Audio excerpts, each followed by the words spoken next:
Good morning, everybody. It's Graham from Unearthed, and this particular episode of Detecting Talk is, or will be, quite an interesting one in regards to striking a chord with quite a few of you good people that are going to be watching this. Now, I don't do any preparation for these films. I just sit down. Something will come into my head that needs to be talked about, and I will turn the record button on and just speak from the heart and speak from the head. Now, I don't know if that's a good thing or a bad thing, but I do it in every episode, but it seems to work up to now, so we'll continue to do it. So I'm going to try to get this crammed into a short film, but this is a sort of topic and subject that could roll on and on. So we're going to see if we can put it into some sort of nutshell. But it will strike a chord with people. Some people will say, yep, it happens to us. I'm fully aware of it, and it's been happening for years and years. And there'll also be a percentage of people watching this that will say, oh, I never knew about that. That's how strange, how weird, how interesting. But I've certainly been aware of this activity, I'm going to call it an activity, for many, many years. You know, I mean, some of you guys that know me know I've been detecting for a long time, longer than I care to remember. But this activity that I'm going to be discussing today has been around a heck of a long time, and I don't think it's going to go anywhere anytime soon. So we'll try our best to put it into a short film. But the subject is based around people's finds. People's artifacts and coins that they make. Now, this is going to come as a bit of a shock to some people, but some of the coins and artifacts that I see on social media, i.e. Instagram, Facebook, Twitter even, have never ever been in the ground. Never been dug up by a detectorist. Now, many moons ago I was a member of a club. I'm not going to mention which club it was. I'm not going to mention the individual involved. But each month we used to have something called the Find of the Month, which it must be a popular theme for many clubs up and down the country. Find of the Month, certainly in our club here in Furness, with the Furness Finders. The Find of the Month, I think, is what draws people each month to attend the meetings, because they're excited to see other people's finds. They might have a chance of winning. We do a point system that's tallied up at the end of the year, and we see some fantastic finds that are made each month that are displayed, with the chance of winning first, second or third place, which is fantastic.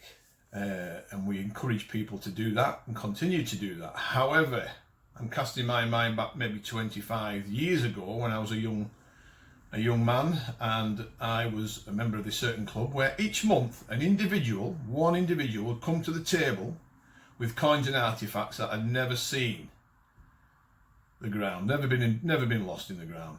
These could have varied from hammered coins that were brightly shiny silver.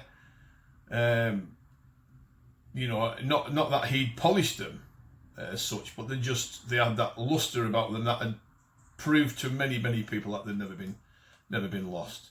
And there was other coins, milled coins, that had that certain look about them that you see sometimes when you wander around maybe coin dealers or antique dealers and you see coins in the window. They have that certain look about them that tells you that they've never been in the ground. It's just that luster about them. You can just tell. The detectorists out there can tell if a coin's been in the ground or not. I can certainly tell. There's a certain look about a certain milled coin, copper or bronze, silver, that tells you that it's never been lost or never been dug up by a detectorist. And these people continue to put in the finds each month that they've never found, just because they want to win that first place or that second place.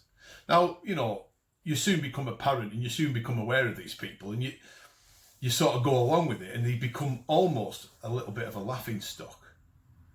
And that continues, and then the whispers in the room circulate each month and over the years about certain, you know, we'll call him Billy. You know, Billy's putting on a couple of more coins he's bought, today from a shop or wherever he's got them from, and just have a wry smile on your face knowing that he's never found them. And that can stretch into the artifacts game as well. A little bit more difficult to identify if they've been lost or not, but pretty much you can. I remember one, a silver pocket watch with the chain and everything still attached. Probably would still work, and it'd never been in the ground. This thing was like straight out of an antique shop, and the gentleman had the audacity to put it in, and believe it or not, people voted for it and it won, and he was happy. But those of us in the room that knew a little bit more about detecting and the finds that come up knew that silver pocket watch, that immaculate silver pocket watch, had never seen mud, dirt or the earth in all the years it's been made. So for years and years that happened, and I'm sure it happens up and down the country. I've heard rumours and stories of it happening in other clubs, but now it's sort of changed a little bit in so much as the emergence of social media. So you've got your Facebook finds that are all over each day, each week, especially the weekends when people are out detecting and they're out of, they're away from work, they're making some good finds. So the finds that are plastered all over social media is a joy to behold, because you can see all ranges of history coming up from Bronze Age, a bit of Celtic comes up, and some nice Saxon coins and artifacts and medieval bits and pieces. But I've noticed over the last few years the emergence of these individuals that are posting on finds on social media, Instagram, Facebook, even Twitter to a degree. I don't follow Twitter that often, but I'm still on there checking my messages and posts sometimes. I'm seeing now an emergence of these billies, as I call them, coming onto Facebook and social media showing coins and artifacts that have just never seen the ground. They've never been dug up by a detectivist. Immaculate milled silver coins.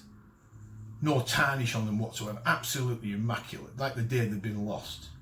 Stunning artifacts that have just never been dug up. These guys are just trying to fool people. They're trying to fool themselves that they're making these finds. And I see it all the time. I'm seeing it more and more. And I've got to work out why these individuals do it. And I think it might be, and some of you guys out there may have a better idea of why it happens, and I'd love to see your comments on it and share your opinions and views. But my view on it could be, or is, maybe they see all these wonderful finds coming up made by people in the field, and they want a bit of that glory, a little bit of that fame. Is fame the right word? I don't know if it is. And they have to go to these extraordinary lengths to buy coins and artifacts from who knows where to show on social media. I mean, they may come across past collections. They may have been handed down collections from fathers, grandfathers, inheritance. I don't know. Coin collections that people have come across, and then individually they're showing them on social media that they've found them. Look at me. Only been detecting 8 weeks. I'm already finding gold hammered, beautiful milled crowns, just finds that you never make normally. And this has been around for a long time. I've known on rallies where people are opening their tins with immaculate coins that I've never seen the earth. Look at this I've just found with this new machine. So everybody goes off and talks about, hey, Billy's just found a beautiful denarius. Billy knows fine well that he's never found on that rally. Billy knows fine well it's never been in the ground, but he's out to fool people. Why do people do it? And I'm seeing it time and time again. The biggest problem is calling them out on it. You daren't do it. Not in my position, because Unearthed has a reputation, and it needs to keep that reputation as high as possible. So if I start calling people out, good old Unearthed gets it in the neck. Can't do it. Individuals can do it. That's never been found. And then it causes an argument, and then everybody jumps in, so it's a mess. And then the admin teams on the Facebook take the post down. Billy's a bit wounded in the corner, spitting venom, disappears for a few months, but then comes back with more. It's a very, very interesting subject. And you know what? It's been happening in other hobbies. It happens in fishing. I remember gentlemen in this area fishing, competition fishing. I used to do a bit of competition fishing with degrees of success.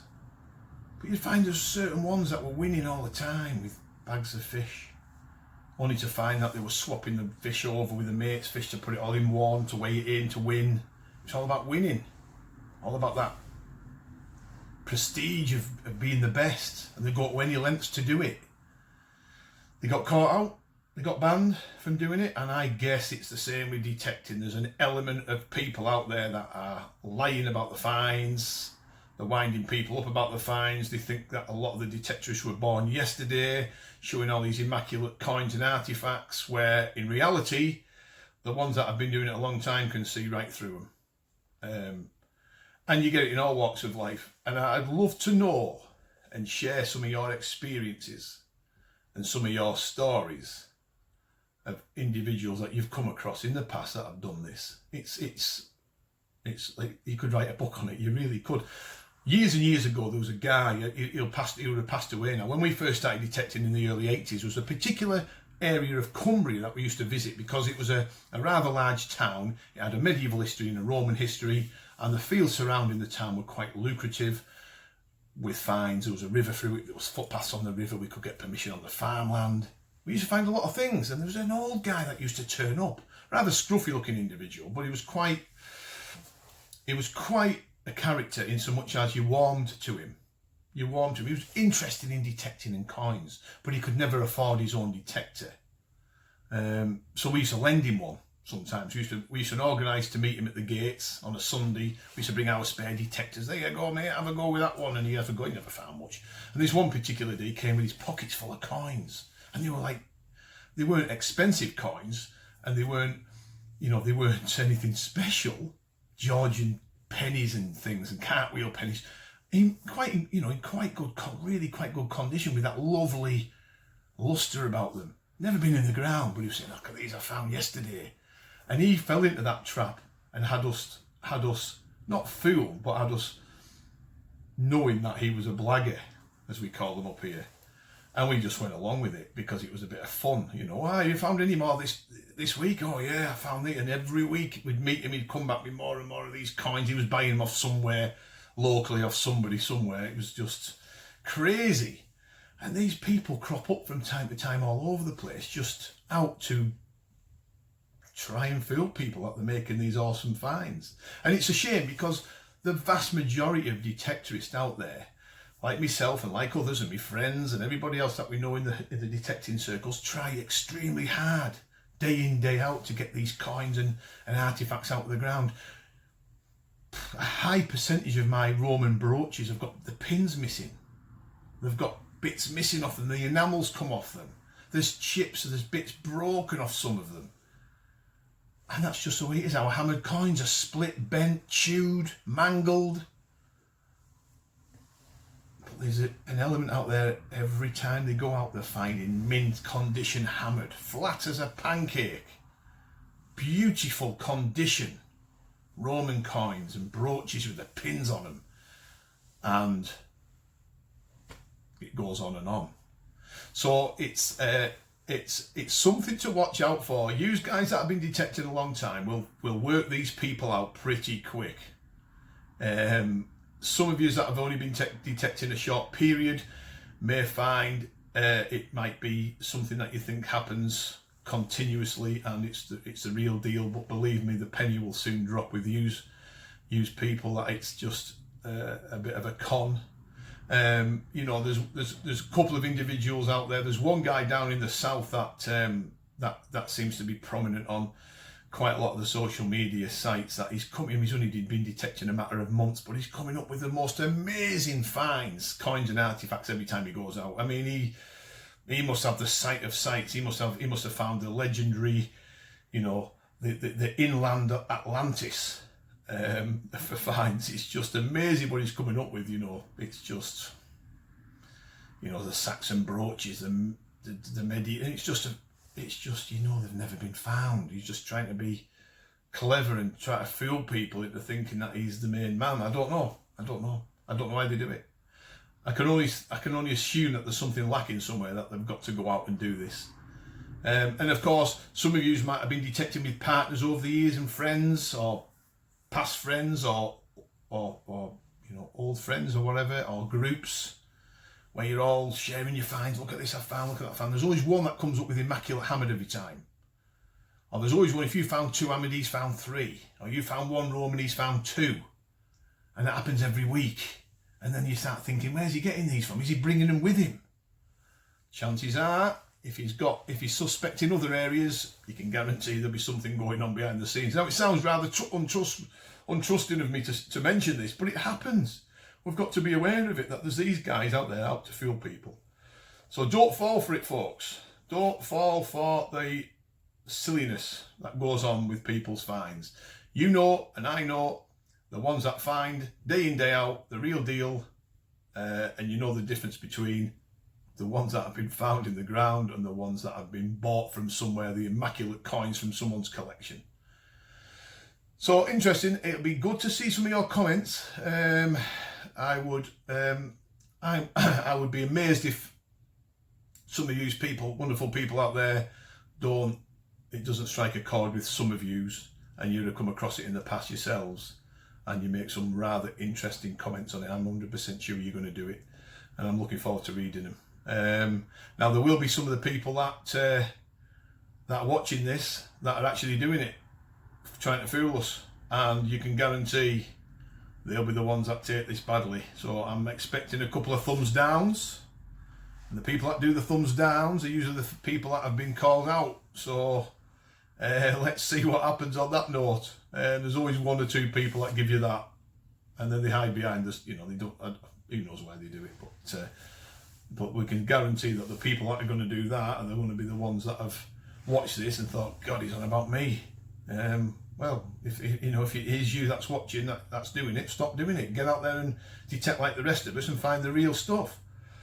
Right, so that's that one put to bed. I think you might find that of interest. I'm sure it will.